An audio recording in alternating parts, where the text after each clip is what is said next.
ಎಲ್ರಿಗೂ ನಮಸ್ಕಾರ. ಎಲ್ಲರೂ ಹೇಗಿದ್ದೀರಾ? ಎಲ್ಲರೂ ರಾಯರ ಕೃಪೆಯಿಂದ ಚೆನ್ನಾಗಿದ್ದೀರಾ ಅಂತ ನಾನು ಭಾವಿಸ್ತೀನಿ. ರಾಯರು ನಿಮ್ಮೆಲ್ರಿಗೂ ಸುಖ, ಶಾಂತಿ, ನೆಮ್ಮದಿ, ಆಯುಸ್ಸು, ಆರೋಗ್ಯ, ಭಾಗ್ಯ ಕೊಟ್ಟು ಕಾಪಾಡಲಿ ಅಂತ ನಾನು ಕೇಳ್ಕೊತೀನಿ. ನಾವು ಜೀವನದಲ್ಲಿ ಕೆಲವೊಂದು ತಪ್ಪುಗಳನ್ನ ಗೊತ್ತಿದ್ದು ಮಾಡ್ತೀವಿ, ಈಗೆಲ್ಲ ಗೊತ್ತಿಲ್ಲದೆ ಮಾಡ್ತೀವಿ. ಏಕೆಂದರೆ ನಮಗದು ಅರಿವಿಗೆ ಬಂದಿರೋದಿಲ್ಲ, ನಾವು ಈ ಥರ ತಪ್ಪು ಮಾಡ್ತಾಯಿದ್ದೀವಿ ಅನ್ನೋದು ಗೊತ್ತಿರೋದಿಲ್ಲ. ಏಕೆಂತಂದರೆ ನಾವು ಮಾಡೋಂಥ ಕೆಲಸದಲ್ಲಿ ಬ್ಯುಸಿ ಆಗಿರ್ತೀವಿ. ಹಾಗಾಗಿ ಕೆಲವೊಂದು ತಪ್ಪುಗಳನ್ನು ಗೊತ್ತಿಲ್ಲದೆ ಆಗೋಗುತ್ತೆ.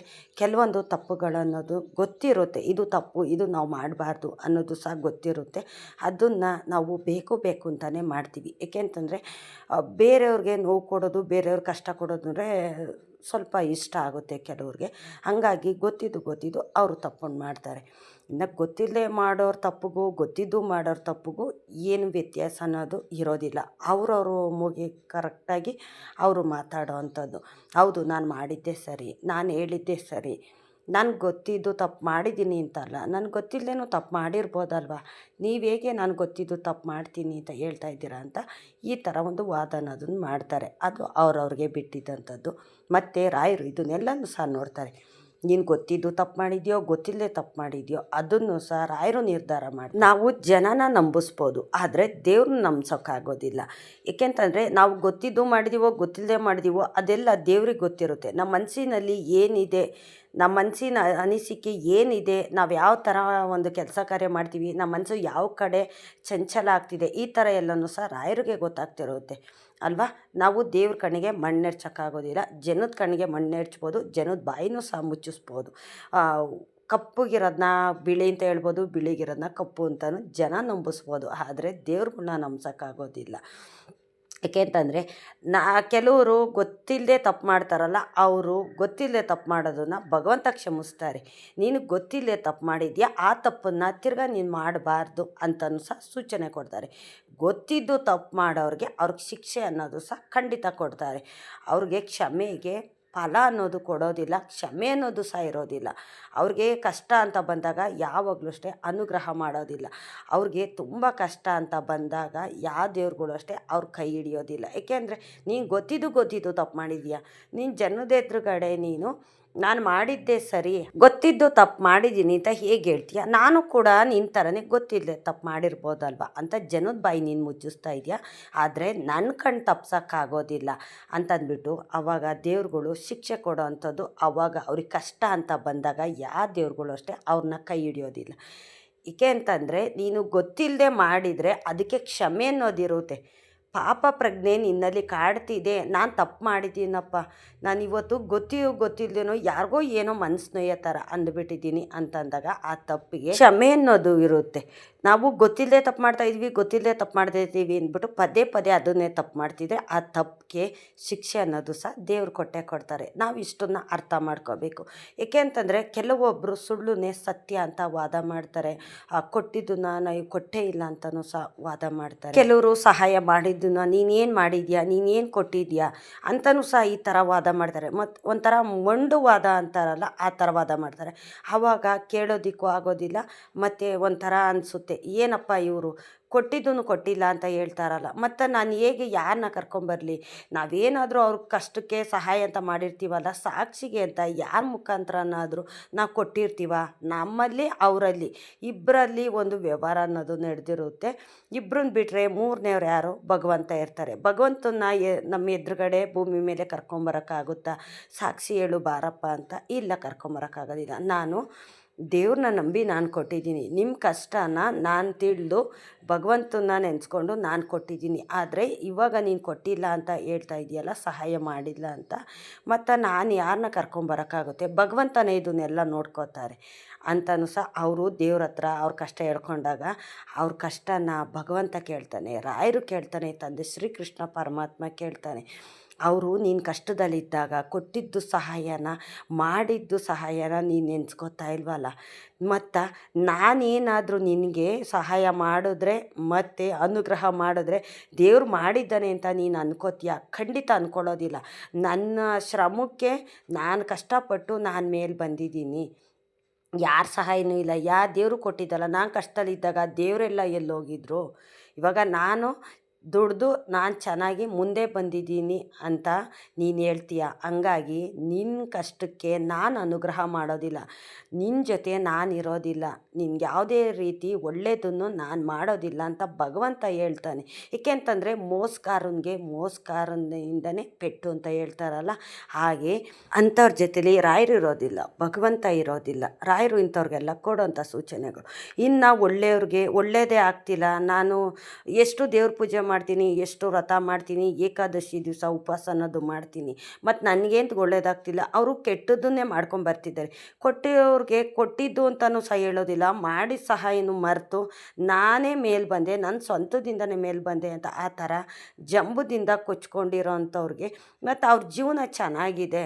ನಾನು ಇಷ್ಟೆಲ್ಲ ಕಷ್ಟಪಡ್ತೀನಿ, ನಾನು ಒಳ್ಳೆ ದಾರಿನಲ್ಲೇ ಹೋಗ್ತಾಯಿದ್ದೀನಿ, ನಾನು ಯಾರಿಗೂ ಕೆಟ್ಟದ್ದು ಮಾಡಿಲ್ಲ, ಯಾರ್ದು ₹1 ತಿಂದಿಲ್ಲ, ನಾನು ಮೋಸ ಮಾಡಿಲ್ಲ, ಸತ್ಯ ದಾರಿಲೇ ನಡೀತಾ ಇದ್ದೀನಿ. ನಾನು ದೇವ್ರ ಪೂಜೆನ ನಾನು ಶಕ್ತಿಗೆ ಮೀರಿ ನಾನು ದೇವ್ರ ಪೂಜೆ ಮಾಡ್ತೀನಿ, ದೇವರನ್ನು ನಾನು ಆರಾಧಿಸ್ತೀನಿ. ನನ್ನಲ್ಲಿ ಏನಿದೆಯೋ ಅದನ್ನು ರಾಯರಿಗೆ ನಾನು ಎಲ್ಲನೂ ಅಷ್ಟೇ ಮುಡಿಪಾಗಿಟ್ಟಿದ್ದೀನಿ. ಒಂದು ಏಕಾದಶಿ ವ್ರತ ಆಗಿರ್ಬೋದು, ಇಲ್ಲ ಗುರುವಾರ ಪೂಜೆ ಆಗಿರ್ಬೋದು, ಇಲ್ಲ ರಾಯರ ಮಠಕ್ಕೆ ಹೋಗೋದಾಗಿರ್ಬೋದು, ಇಲ್ಲ ಮನೆ ದೇವ್ರು ಮಾಡೋದಾಗಿರ್ಬೋದು, ದೇವರೇ ನನ್ನ ಉಸಿರು, ದೇವರೇ ಮುಂದೆ ನನಗೆ ಒಂದು ಒಳ್ಳೆ ದಾರಿ ತೋರಿಸ್ತಾರೆ, ದೇವರೇ ನನ್ನ ಜೀವನ ಅಂತ ತಿಳ್ಕೊಂಡು ನನ್ನ ಜೀವನ ಮಾಡ್ತಾಯಿದ್ದೀನಿ. ಆದರೆ ನನಗೆ ಕೆಟ್ಟದಾಗ್ತಿದೆ ಅಂತ ನೀವು ಅನ್ಕೋತೀರಾ. ನೋಡಿ, ನೀವೇನು ರಾಯರಿಗೆ ಒಂದು ಪೂಜೆ ಸೇವೆ ಅಂತ ಮಾಡ್ತಿದ್ದೀರಾ, ನೀವು ದೇವ್ರನ್ನ ಎಷ್ಟು ನಂಬಿದ್ದೀರಾ ಅಷ್ಟು ಸಹ ಸ್ಟಾಕ್ ಮಾಡಿ ಇಟ್ಕೊಂಡಿರ್ತಾರೆ, ಎಲ್ಲ ಕೂಡಿ ಇಟ್ಕೊಂಡಿರ್ತಾರೆ ದೇವ್ರುಗಳು. ನಿಮಗೆ ಕಷ್ಟ ಅಂತ ಬಂದಾಗ, ನಿಮಗೆ ತಡ್ಕೊಳಕ್ಕಾಗ್ದಿರೋಂಥ ಪರಿಸ್ಥಿತಿ ಬಂದಾಗ ಅಲ್ಲಲ್ಲಿ ಬಿಚ್ಚಿಡ್ತಾರೆ. ನೀವು ಮಾಡಿದ್ದಂಥ ಪೂಜೆಗೆ ಫಲ ಅನ್ನೋದು ಇರುತ್ತಲ್ಲ, ಅದೆಲ್ಲ ದೇವ್ರುಗಳ ಹತ್ರ ಒಂದು ಗಂಟು ಕಟ್ಟಿ ಇಟ್ಕೊಂಡಿರ್ತಾರೆ. ಅದನ್ನೆಲ್ಲ ಒಂದೊಂದನ್ನೇ ನಿಮಗೆ ಟೈಮ್ ಬಂದಾಗ ಅದನ್ನೆಲ್ಲ ನಿಮಗೆ ತಿರುಗಿಸಿ ಕೊಡೋವಂಥದ್ದು. ನೀವು ಪೂಜೆ ಮಾಡಿದ್ದಕ್ಕೆ ಫಲ ಅನ್ನೋದು ಕೊಟ್ಟೇ ಕೊಡ್ತಾರೆ, ಅದೆಲ್ಲ ಇರುತ್ತೆ. ನೀವು ಪ್ರತಿದಿನ ಪೂಜೆ ಮಾಡ್ತೀರಾ, ಇಲ್ಲ ವಾರಕ್ಕೊಂದು ದಿವಸ ಪೂಜೆ ಮಾಡ್ತೀರಾ, ನೀವು ಒಳ್ಳೇದು ಮಾಡ್ತೀರಾ, ಯಾರಿಗಾದ್ರೂ ₹10 ದಾನ ಮಾಡ್ತೀರಾ, ಒಳ್ಳೆ ದಾರಿನಲ್ಲಿ ನಡೀತಿರಲ್ಲ, ಅದೆಲ್ಲ ದೇವ್ರ ಹತ್ರ ಗಂಟು ಕಟ್ಟಿ ಇಟ್ಕೊಂಡಿರ್ತಾರೆ. ಅದು ಒಂದಲ್ಲ ಒಂದು ದಿವಸ ಅದು ನಿಮ್ಗೆ ತಿರುಗಿಸಿ ಕೊಟ್ಟೇ ಕೊಡ್ತಾರೆ. ಒಳ್ಳೇದು ಮಾಡಿದ್ದನ್ನು ದೇವ್ರ ಹತ್ರ ಗಂಟು ಕಟ್ಟಿ ಇಟ್ಕೊಂಡಿರ್ತಾರೆ, ಕೆಟ್ಟದ್ದು ಮಾಡಿದ್ದನ್ನು ಸಹ ದೇವ್ರ ಹತ್ರ ಗಂಟು ಕಟ್ಟಿ ಇಟ್ಕೊಂಡಿರ್ತಾರೆ. ಹಿಂದಿನ ಕಾಲದಲ್ಲಿ ಹೇಳೋರು, ನಾವು ಮಾಡಿದ್ದು ನಮ್ಮ ಮಕ್ಕಳಿಗೆ ಒಳ್ಳೆಯದಾಗುತ್ತೆ, ಇಲ್ಲ ನಾವು ಮಾಡಿದ್ದು ಕೆಟ್ಟದ್ದು ಮಾಡಿದ್ರೆ ಕೆಟ್ಟದಾಗುತ್ತೆ ಅಂತ ಹಿಂದಿನ ಕಾಲದಲ್ಲಿ ಹೇಳೋರು. ಅದೇ ಥರನೇ ಇವಾಗ ನಾವು ಮಾಡಿದ್ದು ನಮಗೆ ರಿಟರ್ನು, ಕರ್ಮ ರಿಟರ್ನ್ ಅಂತಾರಲ್ಲ, ಹಾಗೆ ನೀವು ಒಳ್ಳೇದು ಮಾಡಿದ್ರೆ ಅದು ನಿಮ್ಗೆ ಒಳ್ಳೇದೇ ಆಗ್ತಿರುತ್ತೆ, ನೀವು ಕೆಟ್ಟದ್ದು ಮಾಡಿದ್ರೆ ನಿಮಗೆ ಕೆಟ್ಟದ್ದೇ ಆಗ್ತಿರುತ್ತೆ. ಇಷ್ಟೇ ನಮ್ಮ ಜೀವನ ಎಲ್ಲೆಲ್ಲೂ ನಾವು ಹುಡುಕ್ಬೇಕಾಗಿಲ್ಲ. ಇದೊಂದು ಸತ್ಯನ ನಾವು ಅರ್ಥ ಮಾಡ್ಕೊಂಬಿಟ್ರೆ ಸಾಕು. ನಮ್ಮ ಜೀವನಕ್ಕೆ ಒಂದು ಉದಾಹರಣೆ ಇಲ್ಲೇ ನಮ್ಮ ಜೀವನದಲ್ಲೇ ನಡೀತಾ ಇರುತ್ತೆ. ದೇವ್ರುಗಳು ಅಷ್ಟೇ ನಮಗೆ ಅಲ್ಲಲ್ಲೇ ತೋರಿಸ್ತಾ ಇರ್ತಾರೆ. ಇವತ್ತು ನಾನು ಯಾರಿಗೋ ಕೆಟ್ಟದ್ದು ಮಾಡಿದೆ ಅಂದರೆ ನಾಳೆ ನಮಗೆ ಕೆಟ್ಟದ್ದು ಮಾಡೋ ಅಂಥದ್ದು, ಇವತ್ತು ಮೋಸ ಮಾಡಿದ್ರೆ ನಾಳೆ ನಮ್ಗೆ ಯಾರೋ ಮೋಸ ಮಾಡೋ ಅಂಥದ್ದು, ಇವತ್ತು ನಾನು ಯಾರ್ದೋ ₹10 ತಿಂದೆ ಅಂದರೆ ನಾಳೆ ನಂದು ₹100 ಯಾರೋ ತಿನ್ನೋ ಅಂಥದ್ದು. ಈ ಥರ ಕರ್ಮ ರಿಟರ್ನ್ ಅಂತಾರಲ್ಲ, ಆ ಕರ್ಮಕ್ಕೆ ರಿಟರ್ನ್ ಆಗಿ ಫಲ ಅನ್ನೋದು ಕೊಟ್ಟೇ ಕೊಡ್ತಾರೆ. ಅದೇ ರೀತಿ ನೀವು ಒಳ್ಳೇದು ಮಾಡಿದ್ರು ಅಷ್ಟೇ, ಇವತ್ತು ನೀವು ಒಳ್ಳೇದು ಮಾಡಿದರೆ ನಾಳೆ ಒಳ್ಳೇದಾಗೇ ಆಗುತ್ತೆ. ನೀವೆಷ್ಟು ಒಳ್ಳೇದು ಮಾಡ್ತಿರೋ ಅಷ್ಟು ನಿಮ್ಗೆ ಒಳ್ಳೇದಾಗ್ತಿರುತ್ತೆ, ನೀವೆಷ್ಟು ಕೆಟ್ಟದ್ದು ಮಾಡ್ತಿರೋ ಅಷ್ಟು ಕೆಟ್ಟದ್ದು ನಮ್ಮ ಜೀವನದಲ್ಲಿ ಆಗ್ತಿರುತ್ತೆ. ಇಷ್ಟೇ ಸತ್ಯ. ನಾವು ಈ ಸತ್ಯನ ಅರ್ಥ ಮಾಡ್ಕೊಂಬಿಟ್ಟು ಜೀವನ ಮಾಡಿದ್ರೆ ಸಾಕು. ನೀವು ದೇವರು ನಂಬಿದ್ದೀರಾ, ರಾಯರು ನಂಬಿದ್ದೀರಾ, ಆ ರಾಯರ ಸೇವೆನ ನೀವು ಅದೇ ಥರ ಮಾಡ್ಕೊಂಡೋಗಿ. ನೀವು ಹೇಳೋದು ನೋಡಿದ್ರೆ ನನಗೆ ಕಣ್ಣಲ್ಲಿ ನೀರು ಬರುತ್ತೆ, ತುಂಬ ಬೇಜಾರಾಗುತ್ತೆ. ನಾನು ಈ ಥರ ನಾನ್ ವೆಜ್ ಸಹ ತಿನ್ನೋದು ಬಿಟ್ಟಿದ್ದೀನಿ, ಏಕಾದಶಿ ದಿವಸ ನಿರ್ಜಲ ಉಪವಾಸ ಮಾಡ್ತಾಯಿದ್ದೀನಿ ಅಂತ ಹೇಳ್ತೀರಾ. ಆರೋಗ್ಯ ಸಮಸ್ಯೆ ಇರೋರು ಏಕಾದಶಿ ದಿವಸ ಒಂದು ದಿವಸ ಪೂರ್ತಿ ಯಾರೂ ಉಪವಾಸ ಮಾಡೋದಕ್ಕೆ ಹೋಗಬೇಡಿ. ದೇವ್ರುಗಳಿಗೂ ಸಹ ಗೊತ್ತಿರುತ್ತೆ, ದೇವ್ರುಗಳು ಎಲ್ಲವನ್ನು ಸಹ ನೋಡ್ತಾರೆ. ಒಂದು ದಿನ ಉಪವಾಸ ಇದ್ದರೆ ಎಷ್ಟು ಆಸ್ಪತ್ರೆಗೆ ಹೋಗಬೇಕಾಗುತ್ತೆ, ಗ್ಯಾಸ್ಟ್ರಿಕ್ ಅನ್ನೋದು ಬರುತ್ತೆ, ಶುಗರು BP ಇರೋರೆಲ್ಲ ನೀವು ಉಪವಾಸ ಅನ್ನೋದನ್ನು ಮಾಡೋದಕ್ಕೆ ಹೋಗಬೇಡಿ. ಆರೋಗ್ಯ ಚೆನ್ನಾಗಿರೋರು ಉಪವಾಸ ಮಾಡಿದ್ರೆ ತಡ್ಕೊಳ್ಳೋ ಶಕ್ತಿ ಇರೋರು ಉಪವಾಸ ಅನ್ನೋದನ್ನು ಮಾಡಿ. ನಮ್ಗೆ ಒಳ್ಳೇದಾಗಬೇಕು ಅಂತ ನೀವು ಆರೋಗ್ಯ ಸಮಸ್ಯೆ ಇದ್ದರೂ ಸಹ ಉಪವಾಸ ಮಾಡೋದಕ್ಕೆ ಹೋಗಬೇಡಿ. ನರಳಾಡ್ಕೊಂಡು ಉಪವಾಸ ಮಾಡೋದಕ್ಕೆ ಹೋಗಬೇಡಿ. ದೇವ್ರುಗಳು ನೋಡೋಕ್ಕಾಗೋದಿಲ್ಲ, ನಿಮ್ಮ ಪರಿಸ್ಥಿತಿನ ದೇವ್ರುಗಳು ನೋಡೋದಿಲ್ಲ. ಅವ್ರು ಒಳೊಳಗೆ ದುಃಖ ಅನ್ನೋದು ಪಡ್ತಾ ಇರ್ತಾರೆ. ಯಾವುದೇ ಒಬ್ಬ ಮನುಷ್ಯ ಎಲ್ಲದರಲ್ಲೂ ಕರೆಕ್ಟಾಗಿದ್ದು ಆರೋಗ್ಯ ಸಮಸ್ಯೆ ಇಲ್ದಿರ, ಮನೇದು ಯಾವ ಪರಿಸ್ಥಿತಿನೂ ನಮ್ಗೆ ಚೆನ್ನಾಗಿಲ್ದಿರ, ಎಲ್ಲದರಲ್ಲೂ ನಾನು ಮಾಡ್ತೀನಪ್ಪ, ನನಗೆ ಶಕ್ತಿ ಕೊಡು, ಧೈರ್ಯ ಕೊಡು ಅಂತ ನೀವು ಕೇಳಿಕೊಂಡು ಮಾಡಿದಾಗ ಮಾತ್ರ ಮಾಡಿ ನೀವು ಆರೋಗ್ಯ ಸಮಸ್ಯೆ ಇರೋರು ಮಾಡೋದಕ್ಕೆ ಹೋಗ್ಬೇಡಿ. ಏಕೆಂದರೆ ಕೆಲವರು ಏಕಾದಶಿ ದಿವಸ ಉಪವಾಸ ಇದ್ದಾಗ ಅವರು ನೆಕ್ಸ್ಟ್ ಡೇಯಿಂದ ಎಷ್ಟು ಆರೋಗ್ಯ ಸಮಸ್ಯೆಯಿಂದ ಬಳಲ್ತಾರೆ ಅನ್ನೋದನ್ನು ನಾನು ನನ್ನ ಕಣ್ಣಾರ ನೋಡಿದ್ದೀನಿ. ಅವರು ಒಂದಿನ ಊಟ ಬಿಟ್ಟರೆ ಗ್ಯಾಸ್ಟ್ರಿಕ್ ಬರೋ ಅಂಥದ್ದು, ಆ ಗ್ಯಾಸ್ಟ್ರಿಕ್ಕಿಗೆ 20 ಮಾತ್ರೆ ನುಂಗ್ತಾರೆ. ಆ 20 ಮಾತ್ರೆ ತಡ್ಕೊಳ್ಳೋ ಅಂಥ ಶಕ್ತಿ ಅವರು ದೇಹಕ್ಕಿರೋದಿಲ್ಲ. ಆವಾಗ ವಾರ ತಿಂಗಳಂಗಟ್ಲೆ ಅವರು ಹುಷಾರು ತಪ್ಪುವಂಥದ್ದು. ಇದನ್ನೆಲ್ಲ ನಾನು ಸಹ ಕಣ್ಣಿಂದ ನೋಡ್ತಾ ಇರ್ತೀನಿ. ಹಾಗಾಗಿ ನಿಮ್ಗೆ ಸಾಧ್ಯವಾದರೆ ಮಾತ್ರ ಮಾಡಿ, ಇಲ್ಲ ಅಂದರೆ ಮಾಡೋದಕ್ಕೆ ಹೋಗಬೇಡಿ. ಮನೆಯಲ್ಲಿ ನೀವು ಪೂಜೆ ಮಾಡ್ತೀರಾ, ಎಲ್ಲ ದೇವ್ರ ಪಾದಕ್ಕೆ ಹಾಕ್ಬಿಡಿ. ಶ್ರೀಹರಿ ಇದನ್ನೆಲ್ಲ ಸಹ ನೋಡ್ತಿರ್ತಾರೆ, ರಾಯರೆಲ್ಲನೂ ಸಹ ನೋಡ್ತಾರೆ. ಕಷ್ಟಪಟ್ಕೊಂಡು ಯಾರು ಅಷ್ಟೇ ಉಪವಾಸ ವ್ರತ ಅನ್ನೋದನ್ನು ಮಾಡೋದಕ್ಕೆ ಹೋಗಬೇಡಿ. ನಿಮಗೆ ಶಕ್ತಿ ಇದ್ರೆ ಮಾತ್ರ ಮಾಡಿ, ಇಲ್ಲಾಂದರೆ ಮಾಡೋದಕ್ಕೆ ಹೋಗಬೇಡಿ. ದೇವರು ಉಪವಾಸ ಮಾಡೋರ್ಗೂ ಒಳ್ಳೇದು ಮಾಡ್ತಾರೆ, ಉಪವಾಸ ಮಾಡದಿರೋರ್ಗೂ ಸಹ ಒಳ್ಳೇದು ಮಾಡೇ ಮಾಡ್ತಾರೆ. ನೀವು ಆದರೆ ಕಷ್ಟಪಟ್ಕೊಂಡು ಉಪವಾಸ ಅನ್ನೋದನ್ನು ಮಾಡೋಕ್ಕೆ ಹೋಗಬೇಡಿ. ನೋಡಿ, ನಾವು ನೋಡ್ತೀವಲ್ವ, ಕೆಟ್ಟವ್ರಿಗೇನೆ ಒಳ್ಳೇದು ಮಾಡ್ತಿರ್ತಾರೆ, ಅವರು ದೇವ್ರ ಪೂಜೆನೇ ಮಾಡೋದಿಲ್ಲ. ನಾವು ಸುಮಾರು ಜನ ನೋಡ್ತೀವಿ, ವಾರ ಆದರೂ ಸ್ನಾನ ಮಾಡೋದಿಲ್ಲ, ದೇವ್ರ ಮನೆ ಒಂದು ದೀಪ ಅನ್ನೋದು ಸಹ ಹಚ್ಚೋದಿಲ್ಲ. ದೇವಸ್ಥಾನಕ್ಕಂತೂ ಅವ್ರು ಹೋಗೋದೇ ಇಲ್ಲ. ಮನೆ ದೇವ್ರಿಗೆ ಒಂದು ಸತಿ ಹೋಗ್ತಾರೋ ವರ್ಷದಲ್ಲಿ, ಹೋಗೋದೇ ಇಲ್ವೋ ಅದು ಸಹ ಗೊತ್ತಿರೋದಿಲ್ಲ. ಅಂಥವ್ರ ಜೀವನ ಎಲ್ಲ ಎಷ್ಟು ಚೆನ್ನಾಗಿದೆ ಅಂತ ಕೆಲವರು ಹೇಳ್ತಾರೆ. ಹೌದು, ಅವರು ಏನೋ ಹೋದ ಜನ್ಮದಲ್ಲಿ ಸ್ವಲ್ಪ ಪುಣ್ಯ ಅನ್ನೋದನ್ನು ಸಂಪಾದನೆ ಮಾಡಿದ್ದಾರೆ. ಇವಾಗೇನು ಅವರು ಪಾಪ ಮಾಡ್ತಿದ್ದಾರೆ, ಕರ್ಮ ಮಾಡ್ತಿದ್ದಾರೆ. ನೀನು ದೇವ್ರ ಪೂಜೆ ಮಾಡ್ತಾ ಇದೀಯಾ, ರಾಯರನ್ನ ಪೂಜೆ ಮಾಡ್ತಾ ಇದೀಯಾ, ನಿನಗೇಂತ ಒಳ್ಳೇದಾಗ್ತಿಲ್ಲ. ಇಷ್ಟೊಂದು ಬ್ರಾಹ್ಮಿ ಮುಹೂರ್ತದಲ್ಲಿ ದೇವ್ರ ಪೂಜೆ ಮಾಡೋದು, ಅದು ಡೈಲಿ ದೇವಸ್ಥಾನಕ್ಕೆ ಹೋಗೋದು, ವಾರ ವಾರ ರಾಯರ ಮಠಕ್ಕೆ ಹೋಗೋದು, ಇಷ್ಟೆಲ್ಲದು ಮಾಡ್ತಿದ್ಯಾ, ಮತ್ತು ಉಪವಾಸ ವ್ರತನೂ ಸಹ ಮಾಡ್ತಿದ್ಯಾ. ನಿಂಗೇನು ಒಳ್ಳೇದು ಮಾಡಿದ್ದಾನೆ ಭಗವಂತ ನೋಡು. ನಾನು ಏನೂ ಮಾಡ್ತಾ ಇಲ್ಲ. ನಾನು ಯಾವ ಥರ ಇದ್ದೀನಿ, ನಾನು ಡೈಲಿ ದೀಪನೂ ಹಚ್ಚೋದಿಲ್ಲ. ವಾರಕ್ಕೊಂದು ದಿವಸ ನಾನು ಮನೆ ದೇವ್ರ ವಾರ ದಿವಸ ಅಷ್ಟೇ ದೀಪ ಹಚ್ಚುತ್ತೀನಿ. ಅದು ನನಗೆ ಯಾವ ಥರ ಅನಿಸುತ್ತೋ ಆ ಥರ ನಾನು ದೀಪ ಹಚ್ಚುತ್ತೀನಿ. ಆದರೆ ನೋಡು ನನ್ನ ಜೀವನ ಎಷ್ಟು ಚೆನ್ನಾಗಿದೆ ಅಂತ ಕೆಲವರು ಹೇಳೋದನ್ನು ನೀವು ಕೇಳಿರಬಹುದು. ಆದರೆ ಅಂಥವ್ರಿಗೂ ಸಹ ಪಾಪ ಕರ್ಮ ಅನ್ನೋದು ಕಾಡದೆ ಬಿಡೋದಿಲ್ಲ.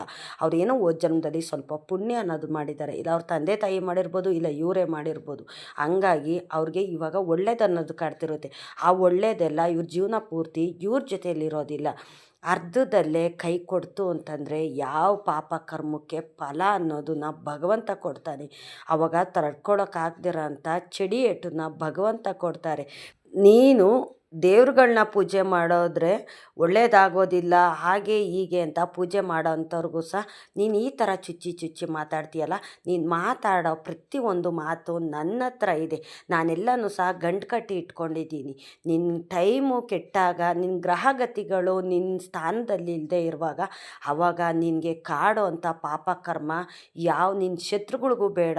ಆ ಥರ ಶಿಕ್ಷೆ ಅನ್ನೋದನ್ನು ನಾನು ಕೊಡ್ತೀನಿ ಅಂತ ದೇವ್ರುಗಳು ಹೇಳ್ತಾರೆ. ನೋಡಿ, ಒಳ್ಳೆಯದು ಮಾಡೋರಿಗೆ ಒಳ್ಳೆಯದಾಗುತ್ತೆ, ಕೆಟ್ಟದ್ದು ಮಾಡೋರಿಗೆ ಕೆಟ್ಟದಾಗುತ್ತೆ ಅಲ್ವಾ. ಆದರೆ ಅವರು ನಾನು ಕೆಟ್ಟದೇ ಮಾಡ್ತಿದ್ದೀನಿ, ನಾನು ದೇವ್ರ ಪೂಜೆನೇ ಮಾಡೋದಿಲ್ಲ ಅಂತ ದೇವ್ರ ಪೂಜೆ ಮಾಡೋರ್ನು ನಿಂದಿಸೋಂಥವ್ರಿಗೆ ಒಂಥರ, ನೀನು ಇಷ್ಟೆಲ್ಲ ಮಾಡ್ತೀಯ, ಇಷ್ಟೆಲ್ಲ ಕಷ್ಟಪಟ್ಟು ದುಡಿತೀಯ, ಮತ್ತು ನಿನ್ನ ಜೀವನ ಏನಕ್ಕೆ ಈ ಥರ ಇದೆ, ನಾನು ಕೆಲಸಕ್ಕೂ ಹೋಗೋದಿಲ್ಲ, ನಾನು ಮನೆ ಹತ್ರ ಇದ್ದೀನಿ, ನನ್ನ ಗಂಡ ಮಕ್ಕಳು ತಂದಾಕ್ತಾರೆ, ನನ್ನ ಜೀವನ ನೋಡಿ ಎಷ್ಟು ಚೆನ್ನಾಗಿದೆ ಅಂತ ಅನ್ನೋರಿಗೂ ಸಹ ದೇವ್ರು ನೋಡ್ತಿರ್ತಾರೆ. ಇದನ್ನೆಲ್ಲ ದೇವ್ರು ನೋಡ್ತಿರ್ತಾರೆ. ಇಷ್ಟು ನೀವು ಅರ್ಥ ಮಾಡ್ಕೊಳ್ಳಿ. ನಿಮ್ಮ ಮನಸ್ಸು ನೋಯಿಸೋರಿಗೆ ನಿಮ್ಮ ಕಣ್ಣೆದುರುಗಡೆನೇ ಭಗವಂತ ಅವ್ರ ಕರ್ಮಕ್ಕೆ ರಿಟರ್ನ್ ಅನ್ನೋದು ಕೊಟ್ಟೇ ಕೊಡ್ತಾರೆ. ಒಬ್ಬ ಮನುಷ್ಯ ಒಬ್ಬರ ಬಗ್ಗೆ ಮಾತಾಡಿದ್ದಕ್ಕೆ ಅವತ್ತು ನೆಕ್ಸ್ಟ್ ಡೇನೇ ಅವ್ರಿಗೆ ಕೆಟ್ಟದ್ದು ಮಾಡೋ ಅಂಥದ್ದು. ಮತ್ತು ಅವ್ರು ಇಷ್ಟೆಲ್ಲ ನಿಮ್ಮ ಮನಸ್ಸು ನೋಯಿಸಿರ್ತಾರೆ, ದೇವ್ರ ಮನಸ್ಸು ನೋಯಿಸಿರ್ತಾರೆ, ಎಲ್ಲದಕ್ಕಿಂತ ಹೆಚ್ಚಾಗಿ ಭಗವಂತನ ಮನಸ್ಸು ನೋಯಿಸಿರ್ತಾರೆ. ನಾನು ದೇವ್ರ ಪೂಜೆನೇ ಮಾಡೋದಿಲ್ಲ, ದೇವಸ್ಥಾನಕ್ಕೆ ಹೋಗೋದಿಲ್ಲ, ಈ ಥರ ಮಾತಾಡೋರಿಗೆ ದೇವ್ರುಗಳಿಗೂ ನೋವಾಗುತ್ತೆ ಮನಸ್ಸಿಗೆ. ಆವಾಗ ದೇವ್ರುಗಳೇ ಅವ್ರಿಗೆ ಶಿಕ್ಷೆ ಅನ್ನೋದು ಕೊಡ್ತಾರೆ. ನೀವು ಚಿಂತೆ ಮಾಡಬೇಡಿ. ಮತ್ತು ಇನ್ನು ಕೆಲವ್ರು ಹೇಳ್ತೀರಾ, ನಾನು ರಾಯರ ಮಠಕ್ಕೆ ವಾರ ವಾರ ಹೋದರೆ ಸಾಕು, ಎಲ್ಲೋ ಮಾಟ ಮಂತ್ರ ಮಾಡಿಸೋದಕ್ಕೆ ಹೋಗ್ತಾಳೆ, ಕೆಟ್ಟದ್ದು ಮಾಡೋದಕ್ಕೆ ಹೋಗ್ತಾಳೆ, ಯಾರು ರಾಯರಿದ್ದಾರೆ, ಯಾವ ದೇವರಿದ್ದಾರೆ ಅಂತ ಈ ಥರ ಎಲ್ಲ ಮಾತಾಡ್ತಾರೆ. ಮತ್ತು ನಾನು ಬೆಳಗಿನ ಜಾವ ರಾಯರ ಮಠಕ್ಕೆ ಹೋಗ್ಬೇಕಾದ್ರೆ ಯಾರಾದರೂ ಸಾಲದವ್ರನ್ನ ಹೋಗಿ, ಅವಳು ಈ ದಾರಿನಲ್ಲಿ ಈ ಥರ ಇಷ್ಟು ಟೈಮ್ಗೆ ಹೋಗ್ತಿರ್ತಾಳೆ, ನೀವು ಸಾಲ ಕೊಟ್ಟಿದ್ದೀರಲ್ಲ, ಹೋಗಿ ಅವಳ ಹತ್ರ ಉಸ್ಲು ಮಾಡಿ ಅಂತ ಸಾಲದವ್ರಿಗೆ ಎತ್ತು ಕಟ್ಟಿ ಕಳಿಸ್ತಾರೆ ಅಂತಲೂ ಸಹ ನೀವು ನನ್ನ ಕೈಲಿ ಹೇಳ್ತೀರಾ. ನೋಡಿ, ಅಂಥವ್ರಿಗೆಲ್ಲ ರಾಯರೇ ಉತ್ತರ ಕೊಡ್ತಾರೆ, ಖಂಡಿತ ಉತ್ತರ ಕೊಡ್ತಾರೆ. ನೀವು ಮನಸ್ಸಿನಲ್ಲೇ ರಾಯರನ್ನ ಜಪ ಮಾಡಿ, ತಂದೆ ನನಗಲ್ಲ ಅವ್ರು ಈ ಥರ ಎಲ್ಲ ಅಂತಿರೋದು, ಮತ್ತು ಇಷ್ಟೊಂದು ಕಣ್ಣೀರು ಹಾಕಿಸ್ತಿದ್ದಾರೆ, ಇಷ್ಟೊಂದು ನೋವು ಕೊಡ್ತಿದ್ದಾರೆ, ನನಗಲ್ಲ ಭಗವಂತ, ನೀನು ಸೇವೆ ಮಾಡೋದಕ್ಕೂ ನನಗೆ ಬಿಡ್ತಾ ಇಲ್ವಲ್ಲ, ನೀನೇ ನೋಡ್ಕೋ ತಂದೆ ಅಂತ ರಾಯರ ಹತ್ರ ಒಪ್ಪಿಸಿ, ತಂದೆ ಶ್ರೀಕೃಷ್ಣ ಪರಮಾತ್ಮನ ಹತ್ರ ಒಪ್ಪಿಸಿ. ತಂದೆ ಶ್ರೀಕೃಷ್ಣ ಪರಮಾತ್ಮ ಅಂಥವ್ರಿಗೆಲ್ಲ ಶಿಕ್ಷೆ ಕೊಟ್ಟೇ ಕೊಡ್ತಾರೆ. ಒಂದು ಟೈಮು ರಾಯರು ಬಿಟ್ರೂ ಶ್ರೀಕೃಷ್ಣ ಪರಮಾತ್ಮ ಖಂಡಿತ ಬಿಡೋದಿಲ್ಲ. ರಾಯರು ತಂದೆನೇ ಶ್ರೀಹರಿ ಅಲ್ವಾ. ಹಂಗಾಗಿ ಅಂಥವ್ರಿಗೆಲ್ಲ ಪಾಠ ಕಲಿಸೋದಕ್ಕೆ ತಂದೆ ಶ್ರೀಕೃಷ್ಣ ಪರಮಾತ್ಮನೇ ಇಂಥವ್ರಿಗೆಲ್ಲ ಉತ್ತರ ಕೊಡೋದಕ್ಕೆ ಅವರೇ ಸರಿಯಾದಂಥವ್ರು. ಹಂಗಾಗಿ ನಿಮ್ಮ ಕಷ್ಟ ಏನಿದೆಯೋ ಅದನ್ನೆಲ್ಲ ಶ್ರೀಹರಿ ಹತ್ರ ಹೇಳ್ಕೊಳ್ಳಿ. ನಿಮ್ಮ ಜೊತೇಲಿ, ನಿಮ್ಮ ಕಷ್ಟದ ಜೊತೇಲಿ ಇರಬೇಕು ಅಂತಂದರೆ ರಾಯರ ಹತ್ರ ಒಂದು ಕೋರಿಕೆ ಅಂತ ಕೇಳ್ಕೊಳ್ಳಿ. ಇವರಿಬ್ರನ್ನ ನೀವು ಬೇಡ್ತು ಅನ್ನೋದಾಯಿತು ಅಂತಂದರೆ ನಿಮ್ಮ ಜೀವನನ ಬೆಳಕಾಗಿಸ್ಬಿಡ್ತಾರೆ. ಕೆಟ್ಟವ್ರಿಗೆಲ್ಲ ಶಿಕ್ಷೆ ಕೊಡೋದಕ್ಕೆ ಶ್ರೀಕೃಷ್ಣ ಪರಮಾತ್ಮ ಇದ್ದರೆ, ಬೇಡಿದಂಥ ವರ ಕೊಡೋದಕ್ಕೆ, ನಿಮ್ಗೆ ಒಳ್ಳೇದು ಮಾಡೋದಕ್ಕೆ ತಂದೆ ಗುರುರಾಯರಿದ್ದಾರೆ. ಇವರೆಲ್ಲ ನಮ್ಮ ಜೊತೇಲಿ ಇರಬೇಕಾದ್ರೆ ಏಂತಿಗೆ ನೀವು ಚಿಂತೆ ಮಾಡ್ತೀರಾ, ಏಂತಿಗೆ ನೀವು ಕಷ್ಟಗಳಿಗೆ ಎದುರ್ಕೋತೀರಾ. ಇವತ್ತು ಕಷ್ಟ ಇದೆಯಾ, ನಾಳೆ ನಿಮ್ಮ ಕಷ್ಟಕ್ಕೆ ಫಲ ಅನ್ನೋದು ಭಗವಂತ ಕೊಟ್ಟೆ ಕೊಡ್ತಾರೆ. ದೇವತೆಗಳು ನಿಮ್ಮ ಜೊತೆಯಲ್ಲಿದ್ದು ನಿಮಗೆ ಅನುಗ್ರಹ ಮಾಡೇ ಮಾಡ್ತಾರೆ. ನೀವು ಮಾಡಿದ್ದಂಥದ್ದಕ್ಕೆ ಪೂಜೆಗೆ ಫಲ ಅನ್ನೋದು ಸಹ ಕೊಟ್ಟೆ ಕೊಡ್ತಾರೆ. ಇಷ್ಟೊತ್ತು ನನ್ನ ವಿಡಿಯೋ ನೋಡಿದ್ದಕ್ಕಾಗಿ ತುಂಬ ಹೃದಯದ ಧನ್ಯವಾದಗಳು. ರಾಯರು ನಿಮ್ಮೆಲ್ರಿಗೂ ಸುಖ, ಶಾಂತಿ, ನೆಮ್ಮದಿ, ಆಯುಸ್ಸು, ಆರೋಗ್ಯ, ಭಾಗ್ಯ ಕೊಟ್ಟು ಕಾಪಾಡಲಿ ಅಂತ ನಾನು ಕೇಳ್ಕೊತೀನಿ.